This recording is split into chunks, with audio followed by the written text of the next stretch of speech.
Hey guys, what's happening? MJW006 back with another video, which once again will be somewhat of a filler video, very similarly to the last video. Basically, I have been promising that this playing the regs series will be coming up, and indeed it will be coming up. I just have not had time to get around to it at the moment with an absolute shitload of uni work to be done, exams coming up, lots of major assessments to be done, to go with that, a nice 60 buy-in downswing, which has made me really happy for the last month.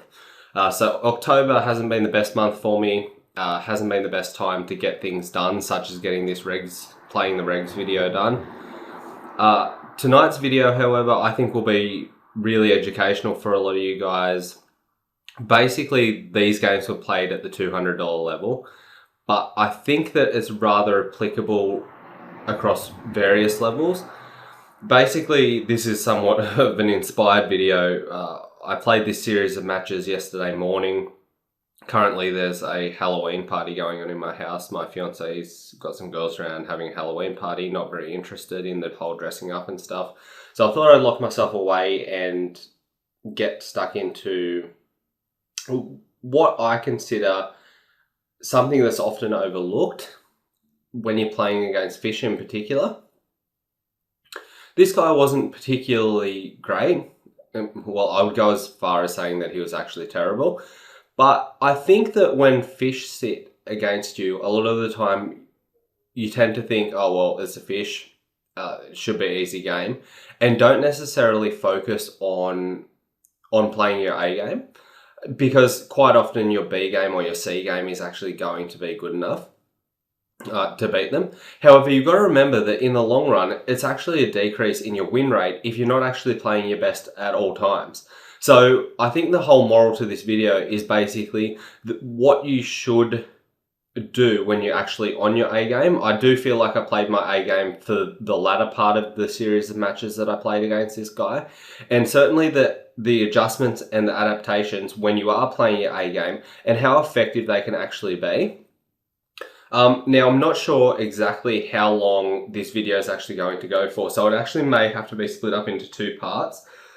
We actually played 7 games, and you're going to see throughout the course of the 7 games certain adjustments and a certain style of thinking that I had to fall into in order to beat this guy.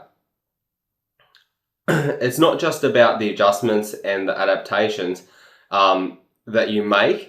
It's about continually assessing where your opponent's at. And what I want to take you through is actually the thought process that I went through most of the hands. I'm going to skip over a lot of the irrelevant hands, but essentially all of the hands are relevant because in the course of a series of matches that you're playing against a player who's not so great, all of them hands are helping you develop reads. A guy that I know who's a high stakes heads up sit and go reg essentially says that whenever someone says, oh, I didn't really have a read, he will say, well, how many hands did you play? And even if someone's played 10 hands, he will say to them, well, you probably should have a fair indication of how they're going to play by then. And I guess to a degree, he's often actually saying it to me, to be fair. But he's totally correct because realistically, you're going to get a fair indication of how your opponent's playing fairly early on in the match, and be able to make somewhat educated guesses with your actions after 5 or 6 hands, basically. I don't think that I adjusted that quickly in these matches, but the adjustments certainly came. As I said, I'm on a pretty bad downswing and things haven't been going necessarily all that well for me. So I don't know if I've necessarily been playing my A game through a lot of this. So it was good to just get focused, and the adjustments that I made were probably a little bit slower than they should have, but we got there eventually. So we're going to work our way through the matches now, just through here on the hand history replayer, and we'll see how we go. So first hand here, this is the absolute very first hand that we played. He limps his button. We're going to check a6 away. No need to raise it at this point in time. And essentially I'm looking to check fold this flop. Straight away we get an indication of how this guy's going to play when he a bit over 3x's c-bets. So this is obviously a fold, but it's certainly a tendency straight away that bells should be going off that this guy isn't so great. Next hand, Jack 5 suited, standard raise on the button. He flats from the big blind. Early on in the match, definitely c-betting this texture, and it takes it down. King 5, he open folds. Ace 4, pretty standard raise again. He flats again, and this is definitely a c-bet board once again, and it takes it down again. So far we can see that when he did limp, he overbet c-bet. Other than that, he's basically folded the whole time, and this is only 5 hands in. Ace 2, he folds again. Deuce 7, we're going to fold on the button. And we go through a series of just folding hands there for a second. 6s here, he limps again. I'm going to pump it up basically. 6s here, we're being this deep. I think that we can play them relatively well, given that he's folded to all our c-bets so far. I think we can take it down on a fair amount of textures. He flats our raise, and we're going to definitely c-bet this texture, and in all likelihood take it down. So that was pretty standard. Ace 4 suited, raising again. He folds. Queen 7, he min raises. That's his first raise on the button. We are now, sorry, my cat's meowing in the background. I hope it doesn't come across. We are 12 hands in at the moment, and he's just made his first raise. Queen 7's not strong enough to defend basically against his first raise if it's that far in. Ace 2's a raise. He flats. We get a pretty good flop here. We're going to c-bet again. This time he calls for the first time. The kings, this is a situation where the king's a pretty good card to barrel if we had air. And he had been floating us. Given that this is the first time that he, in saying that, the reason being is that we get a lot of folds if he's floating us a lot. In saying that he hasn't been floating us a lot, basically this is the first time that he's check called a flop so far. I think we can pretty safely bet fold here. If he was to check raises here on this turn. But we don't really want to give him a free river with the hand that we actually have here, because we've got a weak top pair here. There's plenty of draws out here as well, so there's not a whole lot of rivers.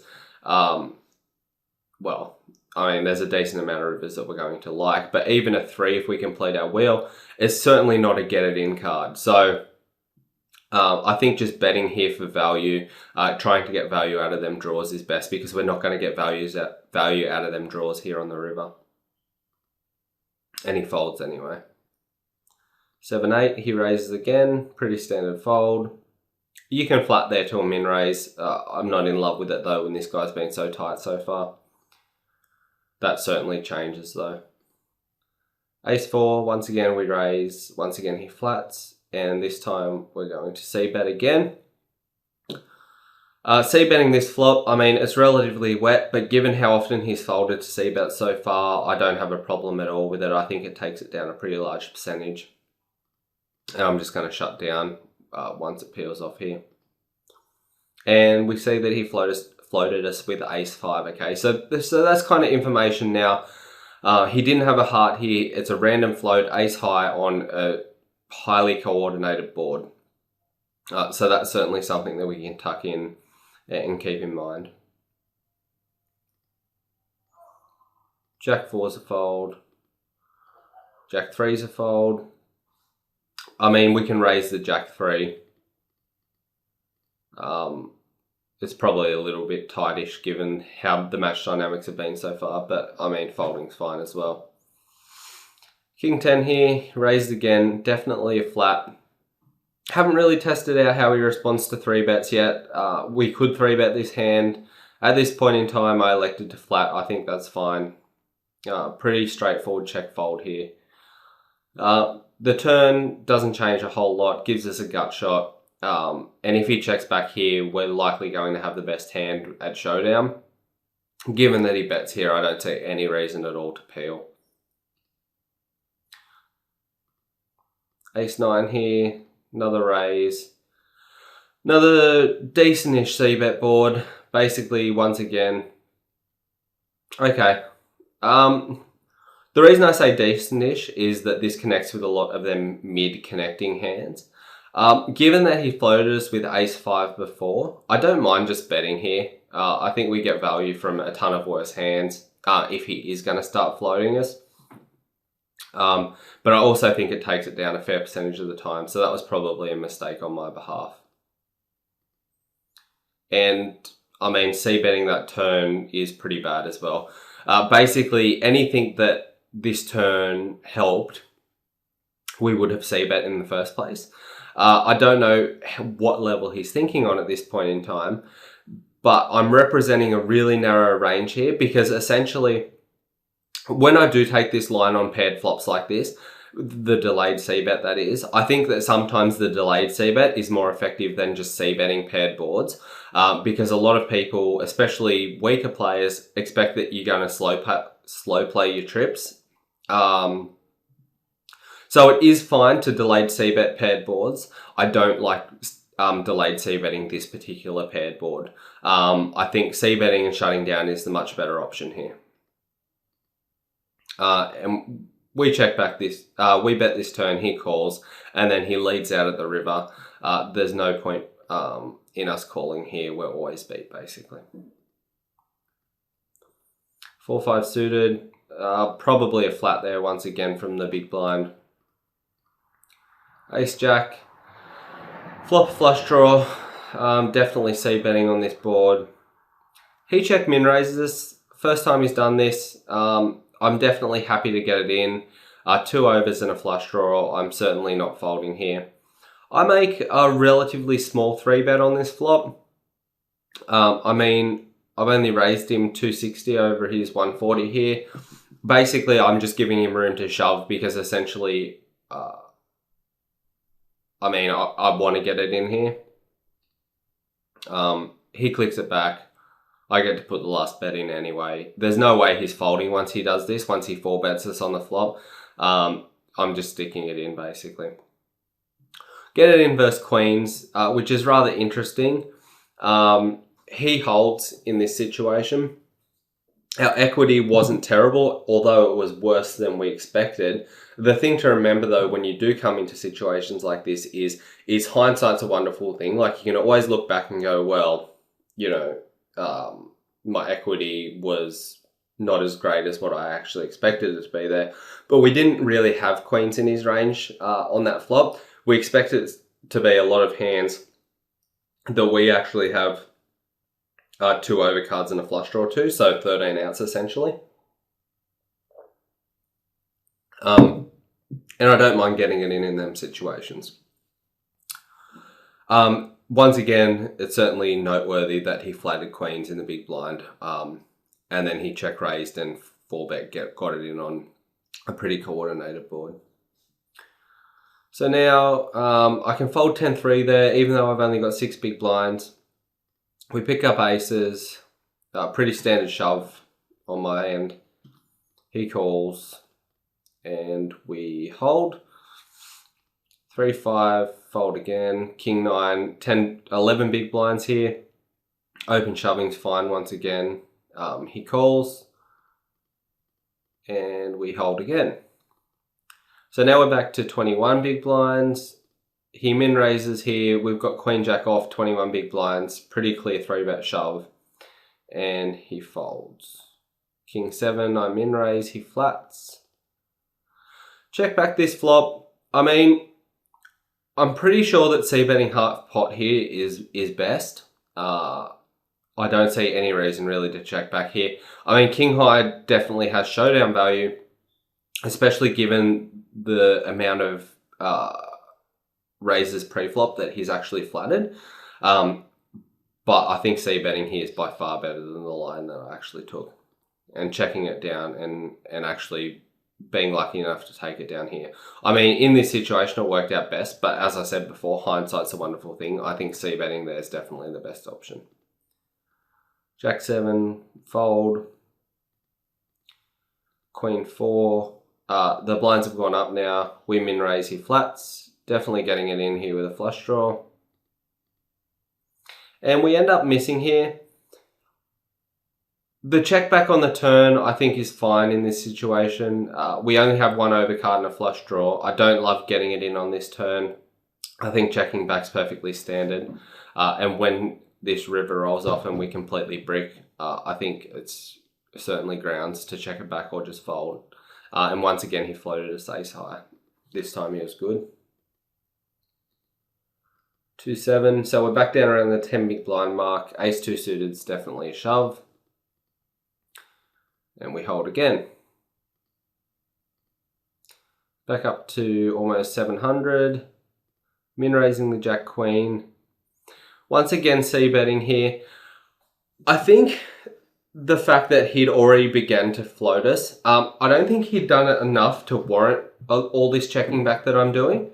But certainly, there were certainly grounds to be checking back at some points in time. I don't really love... well, when he's floating us ace high, I don't mind checking back here. But ace high is only a small part of his range. I much prefer just going ahead and c-betting here. We turn the jack, so it works out okay for us. He leads out over the pot at us. And I'm shipping here. And we see that he had 8-7. So back to almost full stacks again. He 3x's, we fold. Jack 7, 2.5xing it again, now that we're much deeper once again. Jack Queen is a standard raise, takes it down. 8-4 suited, c-bet this flop. Pretty standard. He folds. Ace Jack off here in the big blind. He min raises. I think this is a decentish spot to make our first 3-bet. I mean, we've got our stack back up. We've been relatively aggressive pre-flop once again. He flats our 3-bet. Pretty decent flop for us. Once again, 2 overs and a flush draw. Not folding on this flop. He flats. Puts a 4 straight out on the board. And here I just make an absolutely huge error. I think I basically have to bet call here if I want to get it in, or I have to check fold. We essentially get one of the worst turns that we could possibly ask for. And I know that we can't have many 6x's in his range for flatting pre-flop. So when he bets here, I think that it narrows his range to kind of pocket pairs slightly above the board. And also probably flush draws given the match dynamics so far. So, I mean, I think getting it in on this turn's fine. I just don't like the way that I went about it. Check calling here is absolutely atrocious. I butchered this hand beyond belief.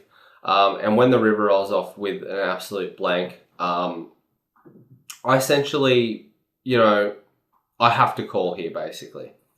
As I said, this is the first match of our series of games. And basically, being on a downswing, I think this is certainly a huge example of how that downswing mindset can really affect your play. I played this hand horrible beyond belief. And yeah, I don't really, we won't go any further with that because basically, at the time, I was filthy with myself for playing it the way I did. We got a good flop, wanted to get it in. I think check raising's an option on this flop. Definitely either bet call this turn or check fold this turn because we're only getting it in. I mean, we can get it in against worse hands here. We can certainly get it in against worse draws, but the river's definitely a call if I do call the turn. If I elect to call the turn, I've got to call the river, basically. Anyway, 10 10-7 we fold. I'm a little bit steamed at this point in time. Basically, I knew how badly I played it. And this is, once again, a good example of how playing your B or C game against fish can detrimentally affect your results. Shove King 7, that's a little bit tilty. Not really necessary, being 15 big blinds deep. Jack 9, min raising. We find middle pair here.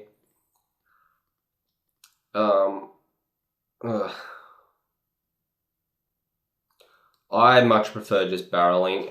If I'm going to c-bet here, in all likelihood I'm c-betting for value.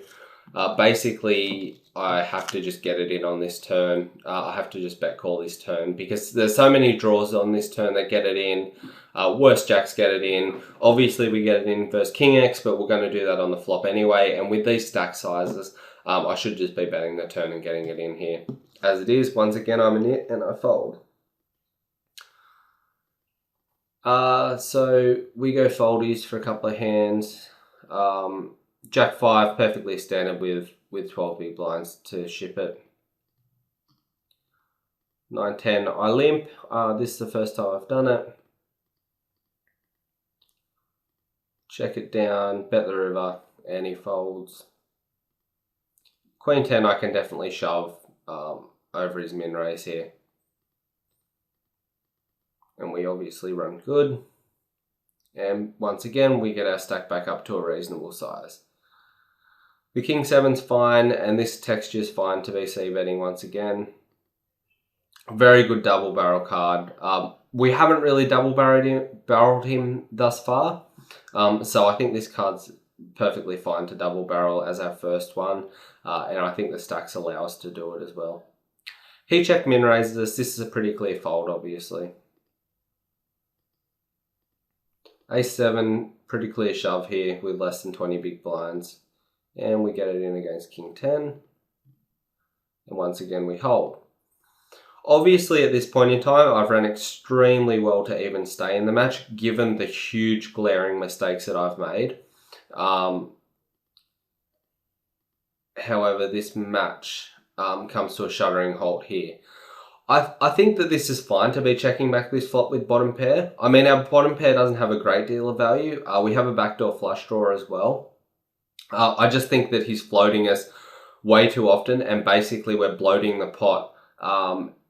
And he's shown that basically if he check calls here and the turn goes check check, basically he's going to lead the river a lot. So we're bloating the pot and we're putting ourselves in way too many awkward situations because there's just so many turn and rivers that we hate. So I don't mind taking a free card here and trying to take our hand to showdown as best as we can.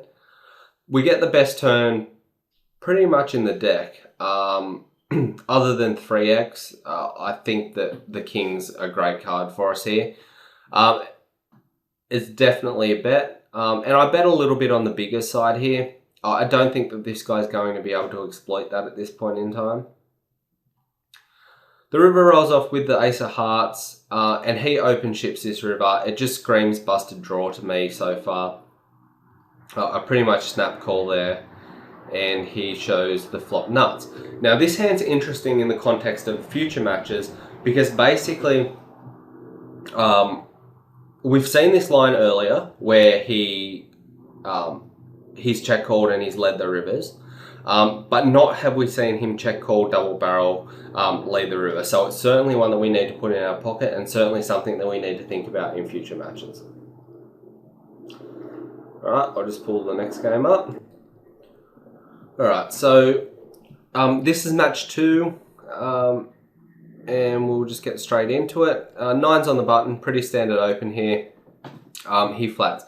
And this is certainly a tendency that we've already seen, is that he's basically flatting 100% from the big blind. There's only been a rare few occasions that he's actually folded. We get pretty much a dream flop for us here. He checks and he check calls this flop. Turn's not a great one for us, but in saying that, if he's check calling draws here, basically the flush draw got there, straight draw missed. But there's certainly pair plus flush draws now that we can get value out of having an overpair here. I think betting again here is perfectly fine. And once again, he calls. River's a horrible one. He checks here again, and I actually think that we should be betting here. Given that he overbet a nut hand in the last match, I don't think this is a bad spot to actually put out a bluff. I'm pretty sure that he's going to fold any one pair hands and even some lower flush type hands. So I definitely think that given that we've double barreled, I think this is a perfect card to go ahead and triple barrel, given that we expect him to be, leading all his nut hands here. As it is, I knit it up again, check back, and he shows trips here, and possibly a hand that he folds here if we do triple barrel. Ace 5, flatting from the big blind, and check folding to, once again, this overbet c-bet. 8-3 is a fold. 10-3 is a fold. King 8's a raise here. Still 3xing with pretty much 55 big blinds. Flop middle pair here. And I think we can see bet for value here. He calls. I don't mind betting again here, given that we've started to double barrel a little bit. But in saying that, given that we expect him to lead a ton of rivers, I think keeping the pot on the smaller side and just snapping off and just turning our hand into a bluff catcher on the river is often the best line here, which we do. And he shows flop top pair again. He has not check raised us once, so we're certainly once again noting that, and we're noting that this line is quite often made hands. 3-5, folding. Jack 2, we're folding again. 9-3, we're folding. Queen 7 suited, raise it up. He flats. C-betting this texture, absolutely fine at this point in time. The Ace 8, we can flat here from the big blind. He checks behind here.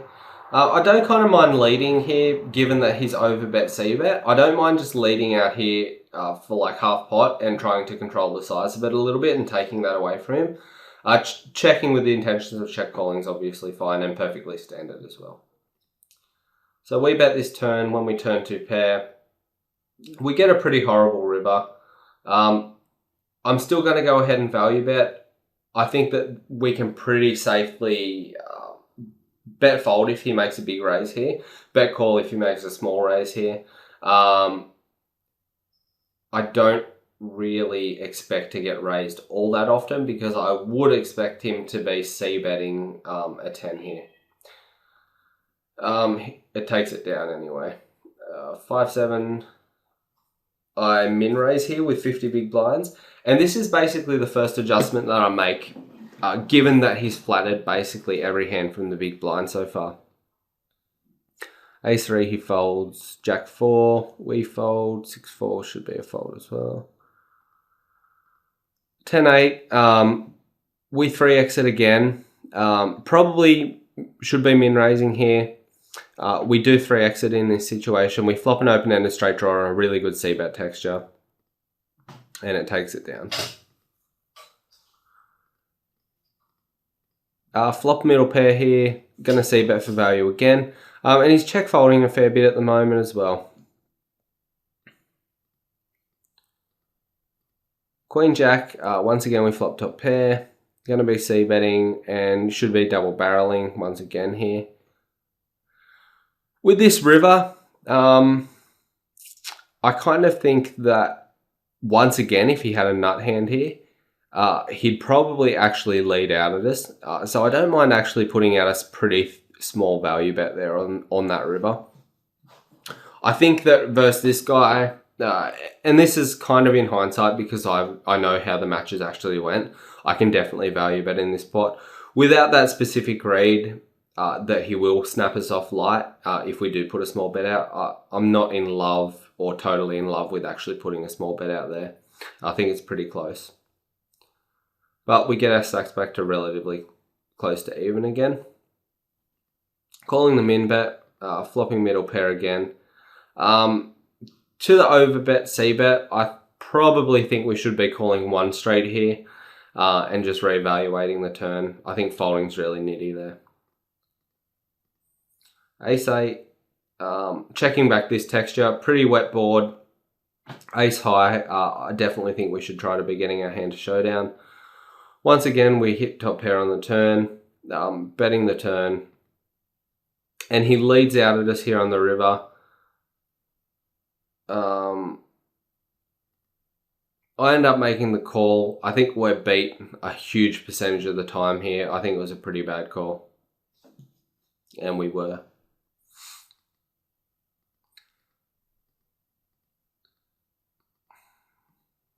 So we go through a pretty slow period here, which is probably pretty good for the length of the video. Basically, he overbets, c-bets again. It's a pretty standard fold. I don't mean to rush through it. I'm just trying to think about time here and talk about the more interesting spots, even though we're flicking through the hand, so you can kind of get a feel for the dynamic. Here we raise 2.5x pre-flop, flop a pair here on this paired board.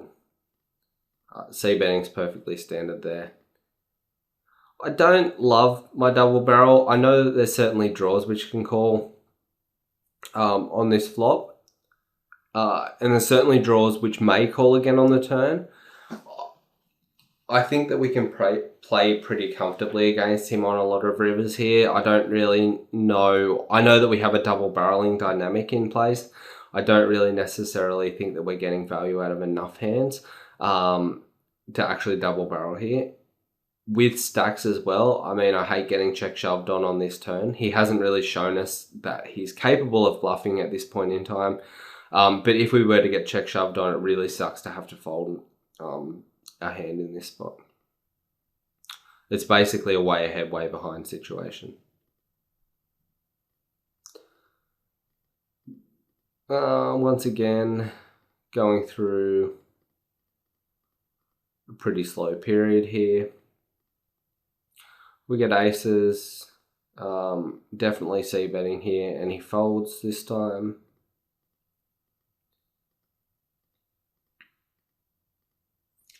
Flatting here from the big blind's fine. Once again, he overbets, c-bets. Once again, it's a pretty standard fold.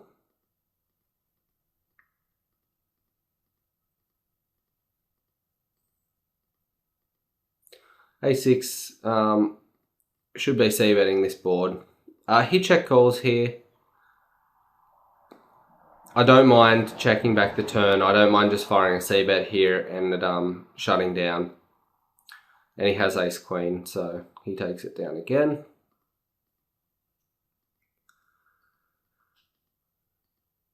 The ace 9 with flat from the big blind, once again perfectly standard.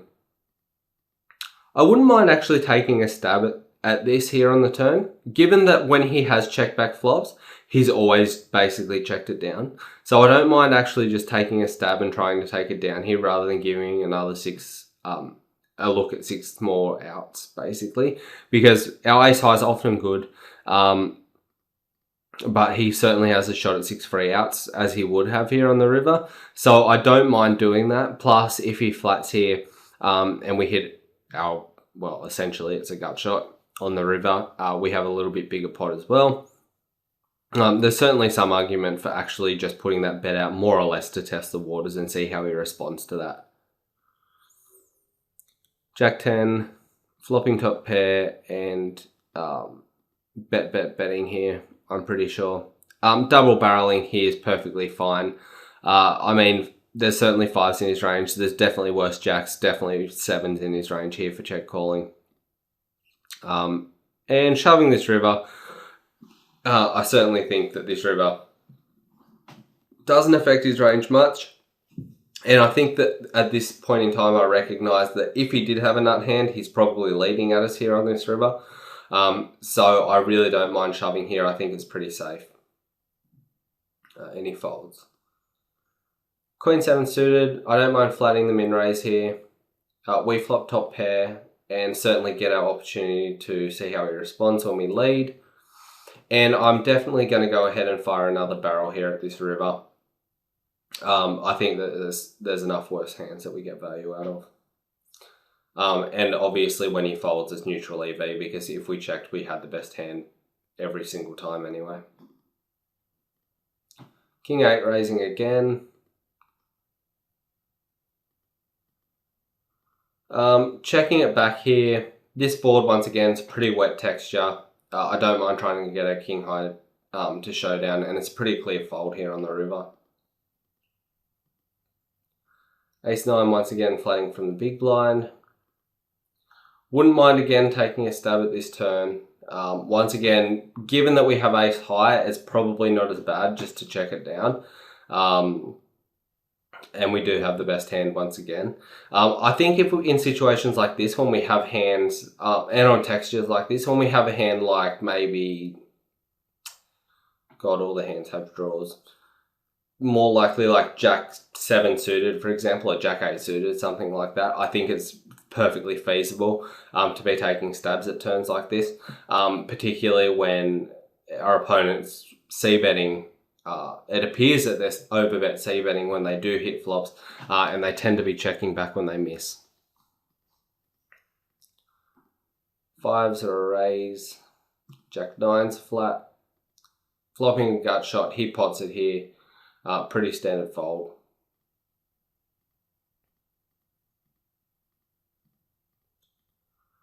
So not much once again. With full stacks here, I make a 2.5x here. He flats. Pretty good spot to be c-betting here. And it takes it down. He's min raising once again. Once again, I have to c-bet here. This is certainly a spot that I have to 100% of the time be c-betting. I know that the whole Jack and the 10 theory comes into place some of the time, but we definitely have to be c-betting there. Once the turn rolls off, I mean, I don't really see any point in taking a stab because we're representing absolutely nothing. I think he's calling with us with all ace high hands, king high hands, and I don't think that he'll go. Well, we could go as far as saying that we're getting value out of worse hands. We fill up on the river. He check calls ace high, so it's certainly a hand that we can get value out of here on the river because we did represent absolutely nothing. But I think that c-betting there is by far the better play. 8s here, raising again. C-betting here's fine. He's certainly calling. He's certainly shown that he's going to call with ace high. He's going to float us with ace high. Which leads me to believe that he's also going to float us with 6x in this situation. Checking back, I mean, given that he hasn't really been shown us that he's capable of like bluff leading turns against us, I don't necessarily think it's all that bad to be checking back 8s on this board. C-betting is also fine. Get a pretty good turn here, and certainly a turn that we want to check back basically.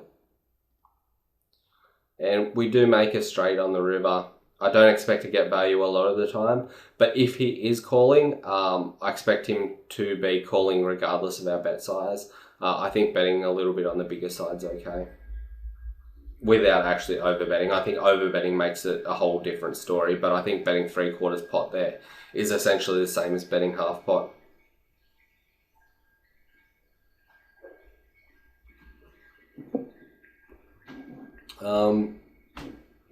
So once again, we go through a period where we go through some raise folding. He min raises here, we got ace jack of diamonds, 25 big blinds, 26 big blinds. I go ahead and ship it. I think this is perfectly fine. We didn't really have a 3-bet dynamic in place or a 3-bet shoving dynamic in place, even though we've played a fair few hands at this point in time. However, I don't really love 3-betting a normal size with these stacks. and this hand.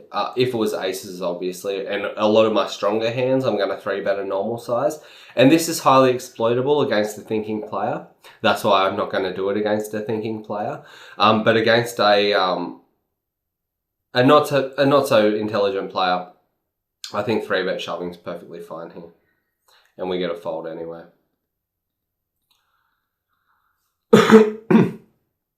Decrease our raise size a little bit. Probably should have kept it up at 100. Doesn't make all that much of a difference.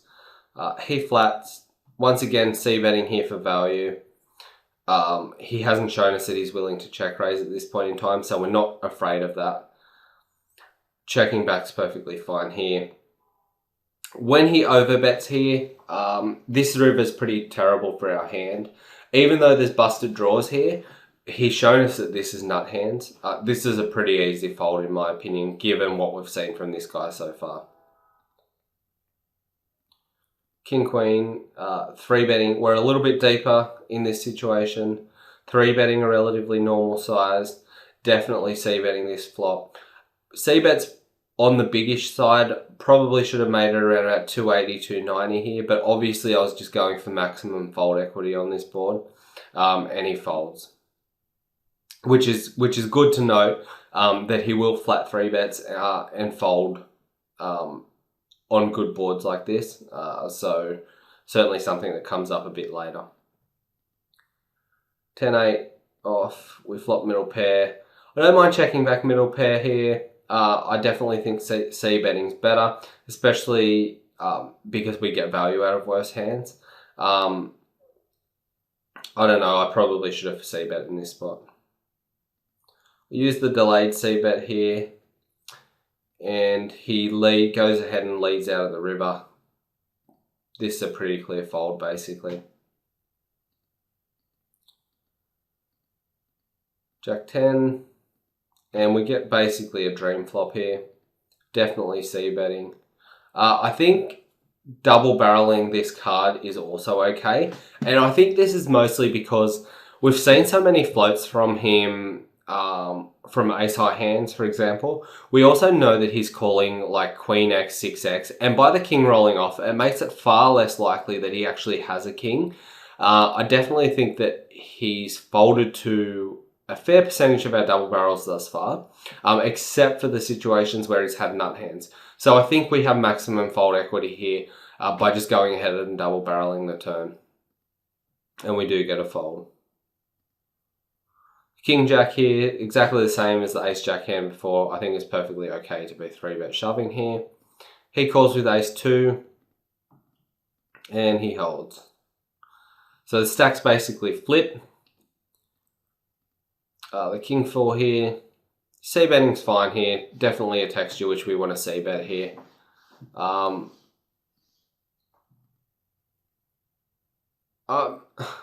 mean, my call there, getting 3-1, and given that the draws missed, basically I think it's not too bad, given his bet size. Now, if we notice the difference between this bet size and the bet size he'd made when he had nut hands, he'd been overbetting with nut hands or betting like 3/4 pot, close to full pot, the times that we had seen him show good hands or the times that we did expect him to have them really strong hands. In this situation, he bets relatively small, less than half pot, and definitely gives us the odds here to be calling with second pair. And it turns out that we're actually correct here. So that bet sizing thing may come up a little bit later in the matches. Do 7, definitely fold. Queen 2, raising, should be c-betting. And taking it down. 5-7, probably could have opened that, but we're going to keep whizzing because this video's already getting rather long. Not c-betting this texture for obvious reasons, not a very good board. Back to a flush draw, high card. And we flat his... No, sorry. We lead the turn. It is a pretty good card to represent. I don't expect him to necessarily fold a lot of his draws, but we do get him to fold a lot of his air hands. even though this board connects with a huge percentage, I mean, I think that he's likely to be folding hands like, say, King 2, King 3, Ace Deuce, Ace 4, even hands possibly like King 10. So there's certainly better hands which we can get to fold by actually betting this turn. Isn't the case, and the river rolls off with a pretty nasty one. He leads out just, I mean, 2/3 pot. Pretty clearly a fold on our end. 6-8 min raising, and definitely c-betting this board. Definitely a situation where we can just c-bet shut down with our hand. Jack 2 suited, raising and c-betting. Turning a flush draw here, this is again a c-bet and shut down. Given that we turn a flush draw perfect, we can certainly check back this turn and hope to hit it on the river, which doesn't happen for us. Pretty clear fold. King 2, raising again. I wouldn't mind start to mix in some limps here, given that the propensity that he's actually flattered us, which is a really high percentage at this point in time. I think limping hands like this was certainly better, and certainly an adjustment that I make later in the match that I should have made a lot earlier than I did. Works out fine here because we actually have flop top pair. Turn's not a brilliant one for us. We do expect to get called by draws and some worse pair hands. On top of that, I mean, we can bet here and get it in basically because of them hands which we beat. But if we check back here and face a big bet on the river, we're put in a really awkward spot. Plus there's a ton of rivers that we actually hate. So I just much prefer just going ahead and just betting again here. Given that he takes this line, even though we have so much in here, I think at this point in time, given the bet size that he shows us on the river here, I just don't think that we're good nearly enough of the time to show a profit on a call here, even though the odds we're getting are extraordinarily good. Folding, I think folding's correct in this situation, especially in hindsight when I know more in concrete than I did at this point in time what them lines certainly mean. Queen 9 should be a get it in hand. And he folds, which is interesting to note that he will min raise fold with 8 big blinds. 10-6 folding, Jack 4 folding, Queen Jack here just open shoving, Ace 4 open shoving, Ace 8 shipping, getting it in against King 7 and holding. So we get our stack back up here to 23, 24 big blinds. And here, Ace 9 over a min raise here. We have that 3-bet shoving dynamic, even though we're a lot deeper now. And we saw that he can call with worse hands, both in the last match and in this match. So I certainly think shoving Ace 9 is fine here. As it turns out, he has queens. And we run like Jesus and get there. So now all of a sudden we have him in a situation for the first time throughout the 2 matches where he's actually down to 10, 12 big blinds. So now we need to work on busting him here. Limping Queen 3 here is perfectly fine with 12 big blinds. I don't like min raising because we don't know what his ability to 3-bet shove is at this point in time. Checking back this flop, certainly getting a good turn. I think the min bet's fine. I don't expect him to have ace-x here often, but I certainly think we get value out of flush draws. Rivering trips, just betting a normal size. I don't expect to get called all that often, given that he checks the river, because when he's checked, basically we've checked behind a huge percentage of the time. I think our hand's pretty face up in that spot.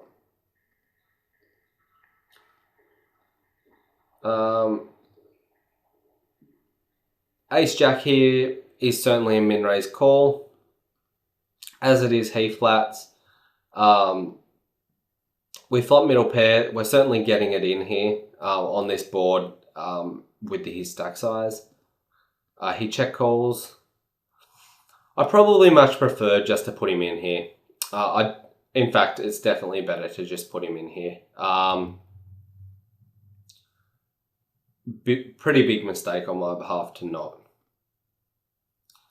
He leads the river. I call, and we let him get there, basically. I mean, it doesn't matter to a whole degree that we let him get here, but the fact is that we get a whole lot of value on the turn here from hands that we don't get a whole lot of value from on the river. On top of that, there's a whole lot of river cards that we hate. With his stack size, I just have to get it in on the turn. So once again, the to and froing continues. Min raising the 6-9 suited, flopping a flush draw. Definitely c-betting. Double barreling here. Double barreling obviously to get it in here. He has to have exactly 10x basically to have us beat. Well, not exactly 10x, but I mean, to hit this board, he essentially has to have 10x to have us really beat. Otherwise, we basically have 2 overcards, a flush draw, and an open-ended straight draw. I'm definitely not folding if he was to ship this turn. As it is, we miss, and he did have 10x anyway. Which is, again, interesting to note that he check called, with Queen 10 and the stack sizes the way they are.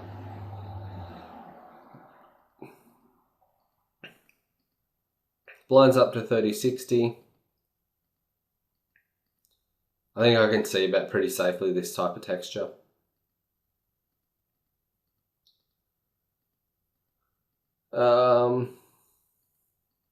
Queen 9 suited, definitely a raise. Flopping top pair here. C-betting again. Certainly double barreling for the reasons that I should have double barreled in like the ace-jack hand. And certainly the reasons that I double barreled. The reason that I should have double barreled in the ace-jack hand before is precisely why I'm double barreling in this spot. Basically, I'm getting it in if he check shoves here.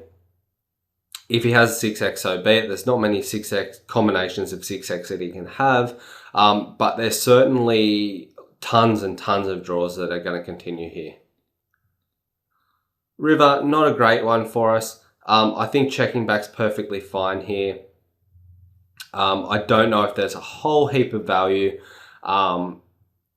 in betting again here. We essentially only get value from 7x.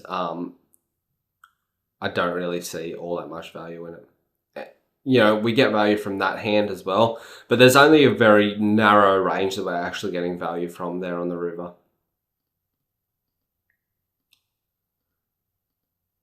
A6, certainly getting it in if he shoved. King 2 here, very similar situation to the last one. Turn's a lot different though. Even though the turn kind of helped our hand in the sense that we now chop with all the stronger King X hands, I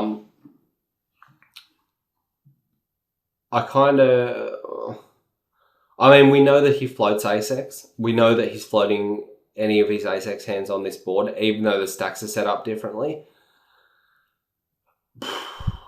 I don't mind checking it there and taking it to showdown on the turn. We see that he floated us with 10-9, which is kind of strange. I really would have liked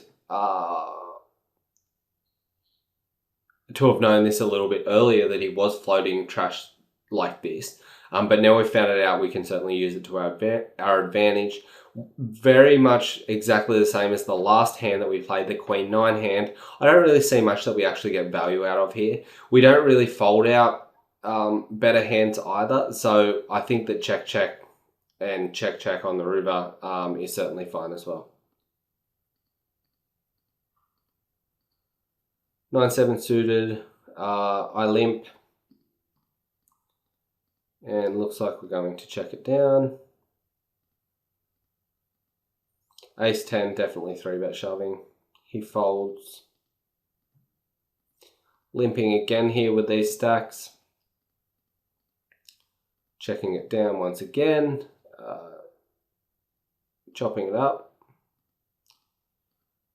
Jack 7, raising, obviously with intentions of calling a shove, giving ourselves the opportunity to c-bet, and just shutting down now once he calls.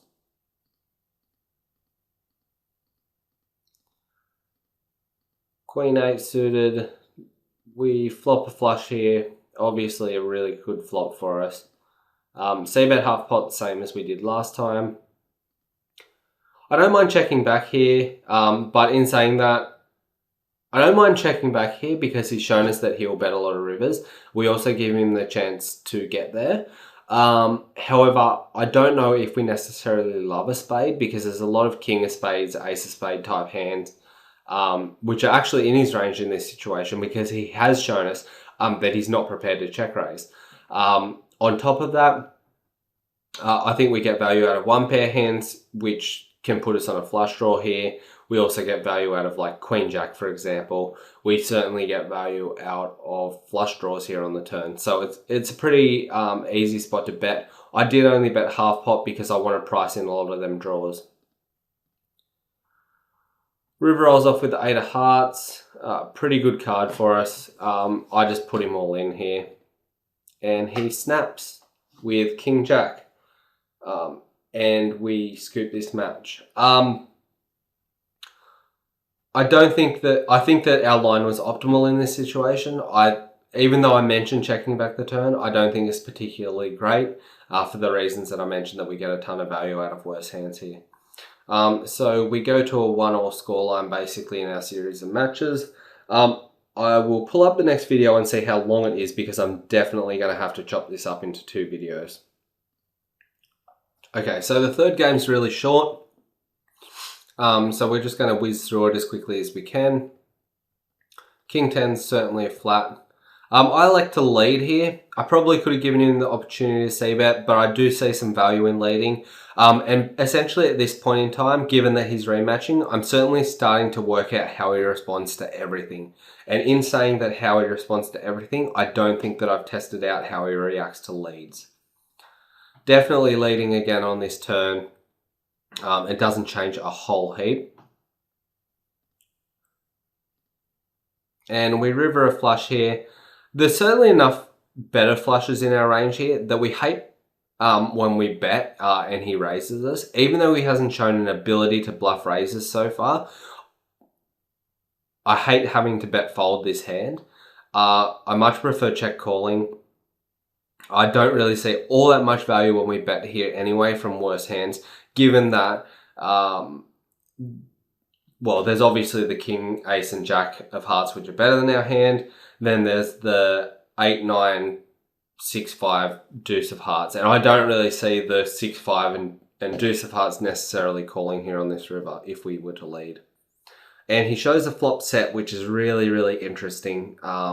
We need to certainly, once again, keep that in mind, that he started to show this tendency to want to slow play against us, particularly slow play his flop monster hands. I highly doubt that he was calling a river bet here, given how bad the board ran out for him. So I don't think our play was necessarily all that bad. King 10 here, c-betting this board. And pretty clear fold here on the river. Ace 9, flatting once again. And checking it down. And being good. 10-7 raising. Definitely c-betting here. Once again, I think this is a good card to double barrel. He has shown a tendency to check call his top pair type hands, but he's also, so far, when we have double barrel boards like this, he's given us folds. So I think he's floating enough of the time random air hands here, and we can go back and remember the 10-9 hand. I think that there's enough random floats in his range here that we get enough folds here to make this double barrel profitable. He checks again on the river. I mean, given that he's called 2 barrels on this board, I highly doubt that he's folding this river. I don't really see any merit in triple barreling here. except for versus a hand like that. We may have gotten that hand specifically to fold, but there's not enough hands, I don't think, in his range. It's certainly pretty bad on his behalf to be calling my double barrel there, given that we've shown him strong hands basically every single time we've double barreled. Definitely c-betting here and double barreling again. And this is certainly a dynamic that's starting to come about, this double barreling dynamic. So we want to keep it in place so that we can double barrel our stronger hands. And we get a fold in this situation. Especially when we know that he'll call double barrels a little bit wider. I mean, if we go back to the hand where he called a double barrel with sevens, I mean, essentially here, we expect him to be calling with any pair. 10-6 is a raise. He flaps. Once again, we flop top pair. And once again, we're going to go ahead. We get a perfect turn. We're going to double barrel again. And we're really just setting this up. I mean, we're running well at the moment. We're hitting a lot of hands. Makes it easy to set up this dynamic. But we're certainly going to make him feel like he's being run over at this point in time. Queen Jack here, which is the last hand of this match. Raise it up. Once again, c-betting this flop. And turning gin once again. Certainly double barreling again once we've got the dynamic in place, and we do actually turn a stone cold nuts here. He actually calls here. And as we know from our history, this is like always strong hands basically when he does this. So we're basically fist pump getting it in here. I think I time banked for a second and shipped. But basically he's never folding here. He's always got a strong hand, but we have the nuts, so easy game. And he did have ace-2. So I'm going to actually stop this video at this point in time after these 3 matches. I'm going to make a part 2, which will be the final 4 matches or so of this series. Well, of this series of matches. Hope you've enjoyed the first part of this video. Basically, the first part of the video was me being a donk and running really good. We get into the interesting part where we can start to use a lot of this to our advantage, a lot of the tendencies to our advantage in the second part of the video. So stay tuned. I will be talking to you soon. Peace.